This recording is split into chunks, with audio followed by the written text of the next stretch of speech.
Hey friends, welcome back. My name's Audra, and this actually isn't going to be a tutorial today.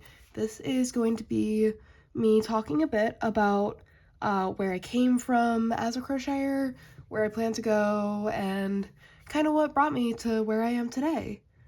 Um, so I am going to be doing that just by showing off some of these like crafts that I've done in the past, and each one is going to be kind of like a different aspect of the journey, and I'm gonna explain why. Um, so just to start off, I have this really botched Rocky figure. You can kind of see his two legs are different color than his body, and other leg is one leg is being held basically into place by the safety pin. I need to reposition it anytime I like use him for photo ops, and his body and one leg are stuffed. These other two are not. It's harder to tell with this one, but it does just kind of get pancaked, and so does this one, where this one has a bit of resistance. So this Rocky plush is kind of representing the beginning of everything, because my introduction to crochet was not in 2022 like I say on my blog. It was actually closer to 2020. And I say it's in 2022 because that's when I actually started enjoying crochet as a medium. Before that, I had a start that's rough and janky like this guy. So you have a lot of different projects. Like, you can go to Barnes& and Nobles or Michael's or all those like big box stores, and usually they'll have something of just like, bring home this crochet kit, oh so fun, like guided patterns, you can make whatever you want. So I had one that was Nightmare Before Christmas themed, which I love Nightmare Before Christmas. It is an amazing Christmas movie and Halloween movie. That's right, I think it's both. So that's just my personal opinion on the matter. But it was this like Nightmare Before Christmas set, and the thing that a lot of these box sets don't tell you about, or like gifters who don't crochet don't think to look for, a lot of them come with these like really small needle sizes, which can be frustrating for a beginner. Personally, I really like the lowest I recommend going is like a DK yarn or a double knit yarn, which is like, if you like just go into yarn stores, they're gonna be like numbers almost on like these balls of yarn on the skeins themselves. A lot of times on Yarnspirations, that kind of say like 4, medium, like that kind of stuff. A DK or double knit would be a fine 3. That is the lowest I will usually recommend. That is like a 4.5 millimeter hook. So that's like not super small, but also not huge. A lot of these sets come with like 3 millimeters or 2.5 millimeter hooks. So for a beginner, that can oftentimes be really frustrating. They oftentimes, because their big box sets, don't really come with the best like material of yarn to work with. So getting this as like my first introduction, like you had to learn magic rings, you had to learn increasing, you had to learn all this stuff, and this didn't even come with a guide. That was very frustrating for me. If you are looking for a gift for your friend or family member that crochets, or you want to get into crochet yourself, and you like are looking at one of these sets, if they're at a lower skill level, get them one of the Wooble sets. Those are an amazing introductory crochet kit. The one my mom got me, she did not know this. Neither of us knew this at the time. I had been involved with the fiber arts previously. I do have kind of off screen this cross stitch project I'm working on right now, so you can kind of see.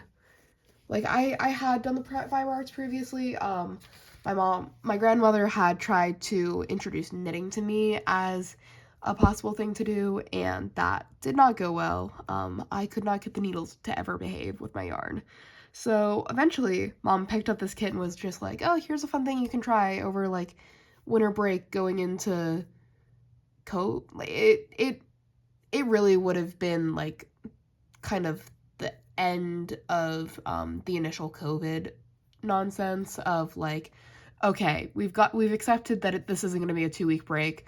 We've accepted that this isn't going to be a 2-month break. We don't know how long this pandemic is going to be. It was probably sometime around birthday, which is in spring, or for Christmas, which obviously is in December. So it was for one of those events. So we had dug our toes in, so to speak, with the pandemic at that point. And my mom was just like, here's a fun pandemic craft you can do while you are in online school. Did not work out. I got very frustrated very quickly and actually quit.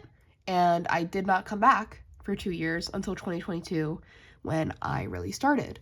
So we are going to move on from this lovely Rocky plush, who you can see on my page. He's looking a lot better because that was a miracle of lighting, which he does not have the benefit of in this case. You can definitely see all his nonsense. But if you want to see him in his best photo, you can go check out my How to Plan Your Own Projects, because he was completely free flow. I found a 3D model and made this plush based off that. But moving on, the next project I want to bring into frame is, I'm just going to lay this whole thing out. It is a car seat blanket. And you can kind of see it has like these like checkerboard shapes almost. That's the right side. This is the wrong side. Still very cool. Either could be the display side if you really wanted. This is just the right side. So this is going to start us on the next phase of my crochet journey, which was actually getting back into the craft after realizing that at my church we had what is called the prayer shawl ministry, which you can make car seat blankets, or while this is not one that I've actually made, I did use one of the patterns I learned in that to make this shawl as well. I will have a more complete photo of it on screen now. This is just kind of what I am able to show on video. And you can kind of see, like, this is after I've learned for a while, so I started experimenting with color changing, but it's still very amateur. But yeah, that was actually the introduction of my serious crochet. And so I found out about this ministry and I was like, oh, that's a fun thing to do. I've always been involved with service. This is a good way to pick up a craft. And who knows, it might go better this time. I might just start with an easier pattern. So I picked up something that was actually an appropriate hook size. I believe it was a 5.5 millimeter hook. So that would be worsted weight yarn if you're more used to that guide. So I picked that up. It went wonderfully. I finished the first pattern I did was basically just chain 11, do 2 treble crochets, and then double crochet for the rest of it. And that repetition of double crochet, double crochet, double crochet until you got to a corner and did a treble crochet, that was the entire project. It was very easy for a beginner. That was how I actually got into learning more complicated stuff, because it was easy to take that foundation and build off of it. And this is like another one of those things where it's very easy. Like the initial chain, if you don't modify it, it can be a bit tricky, but this is basically a bunch of double crochets, but the ones that are more front facing are what are called a front post double crochet. So that's what brings them forward. You put them inside the post of the prior double crochet. And then these indented ones are just normal double crochet. So that's how you do that. I will have the pattern for this posted underneath, and I will be giving credit to the original creator because I did not make this, but I really love this. This is one of my favorites. So moving on, we are going to get into when I started making fingerless gloves. This was really the first time that I made something purely for me.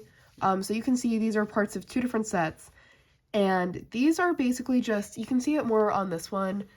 They have this ribbing and these like little polka dots almost of texture. These were the first project that I really made for me. So this is me starting to get into more personal stuff of just like, I'm not just doing this for a church thing. I am doing this to have fun as a crocheter and kind of do it. You can see if I put these on that these are, I guess you can't really see, but this is like an exact fit to my hand. These are the most recent pair I've made, but this is very much just, if I need something to do, this is probably what I'm going to do in my free time if I don't want to actually focus.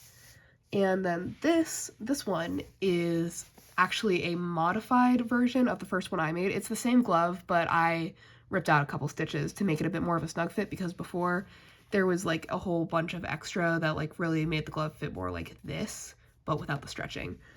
So this is more of a loose fit, but it's still very comfortable, and I actually made this during the season 5 Stranger Things finale, and that was the first time I made this pattern.